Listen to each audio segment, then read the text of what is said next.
मैले राम्रो गरिन थाहा छ कसैको नजरमा पनि राम्रो बनिन साँझमा बत्ती हेर हिँडे जहिले गाँजा तानेर जहिले पनि बारी जान्थे घरमा पैसा मागेर बाले भन्थ्यो अरे छोरो साला बिग्रिएछ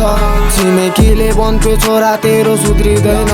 जहिले पनि हिँडे चार्जमा म बत्ती हेर दिदी भाइ दाइसँग बोल्थे झर्किएर भन्थे आउँदिन म तेरो घरमा फर्किएर तर रुइरहेको छु म आज सबलाई सम्झिएर बसिरहेको छु पागल सरी एक्लै तडपिएर थाहा छ बग्या खोला समय कहिले फर्कदैन हिँडे सपना बोकेर अनि गाउँ छाडेर 3-4 वर्ष भयो दिदीसँग बोलचाल बाँचेन त्यो कुरा सम्झिँदा मलाई पनि राम्रो लाग्दैन जति गरे पनि कोही किन राम्रो भएको छैन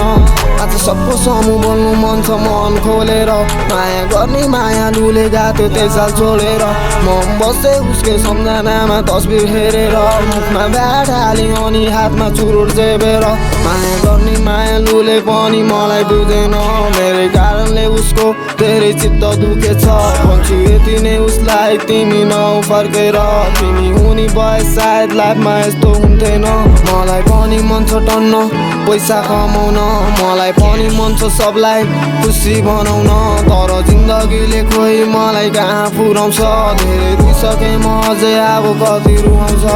मलाई माफ गरिदेऊ आमा मैले राम्रो गरिन थाहा छ कसैको नजरमा पनि राम्रो बनिन चार्जमा बत्ती हेर हिँडे जहिले गाँजा तानेर जहिले पनि पारी जान्थे घरमा पैसा मागेर